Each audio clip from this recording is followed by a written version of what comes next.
what brought me to Islam is me trying to convince someone else to become a Christian. So we see how that turned out. So I was living in Hollywood at the time, and I was a production manager for like TV and film, music videos, this and that. And I was very Christian, and I was like teaching Sunday school, all this. And there was a colleague of mine that worked on this HBO show with me, and he was Muslim. And I was trying to convince him that he should come to church with me so he could, see the truth, of course.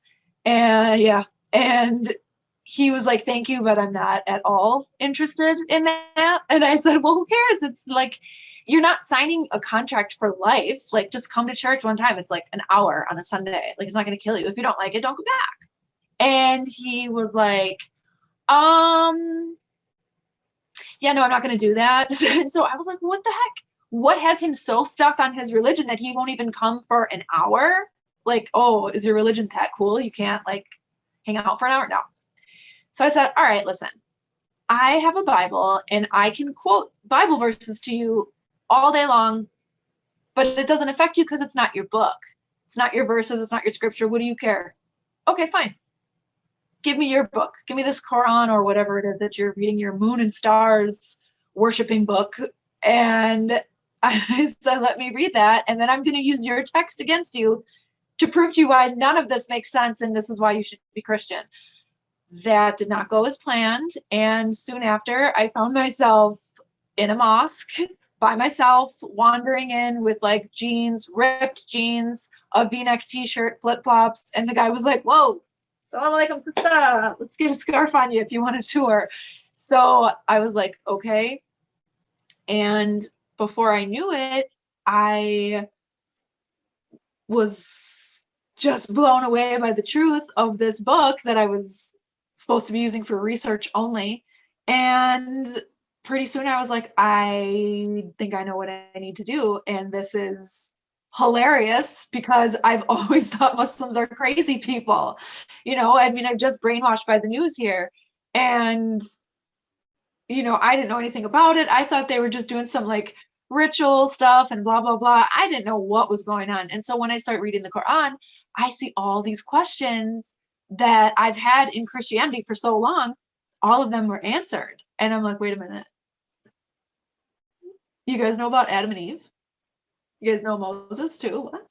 These are our guys. I'm Christian. These are our dudes. Like, why are you like, you should know about this. How do you guys know? Well, I didn't realize how similar Islam is to Christianity. And I'm thankful that I knew as much as I did, because otherwise, had I not known those stories, I would have probably been a little hesitant. Like, okay, you're telling me this guy throws a stick down and all of a sudden it's a snake? All right, okay. No, thanks. But I already knew these stories from Christianity. So I was like, wait a second. You guys know he parted the Red Sea? Okay, what else do you know? And then it became more and more interesting to me. So after a while, I was just like inseparable with the Quran. I was just walking around everywhere. Like, I remember just walking all over LA, just walking like a crazed woman maniac with a big backpack on and my little Quran that was like this big. And I'm walking and I'm not even paying attention. I'm just reading. I'm flipping pages and I'm walking and I'm walking. I'm just trying to absorb every word. And then I was like, that's it. I gotta go. I gotta move. I gotta get out of here. I can't be here. And so I decided to do the obvious choice and sell everything I own, pack one suitcase, and buy a one-way ticket to Morocco. Makes sense. So I did that, and I didn't have a job. I didn't have family there, friends. I had nothing, no idea what I'm doing. I don't speak Arabic. I don't speak French, and no one there speaks English. Amazing. Good choice. I didn't really know what was going to happen, but I knew that I needed to make hijrah because I'm living in LA, and it's like, I'm like cruising Sunset Boulevard at night, like hanging with celebrities and living this like glamorous life that everyone wants that I could care less about. So I said, I got to move. I got to get out of here. And especially if I want to become Muslim for real, I cannot do that living in Hollywood. Like, it's never going to happen. My friends will never accept this. They'll tease me. I'll just be, you know, just a pile of nothing, because everybody's going to be like, okay, what are you, some wannabe Arab? Okay, you're Muslim, whatever, let's go out. You know, I knew that they weren't going to take me seriously. So I said, okay, that's fine. If my surroundings are going to change who I am, then if I want to change who I am, I should change my surroundings. So I did that, moved to Morocco, and decided to take my Shahada there in Casablanca, because I was almost done with the Quran, almost done. And I said, wait a minute, I want to wait.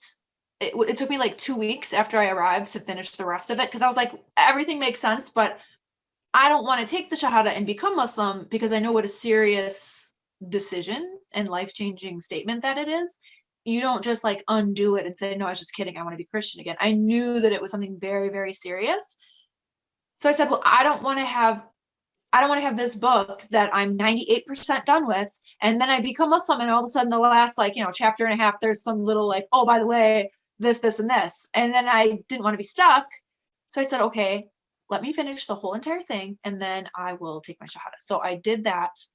That was December 31st, 2010. So it's been over a decade now that I'm Muslim, alhamdulillah.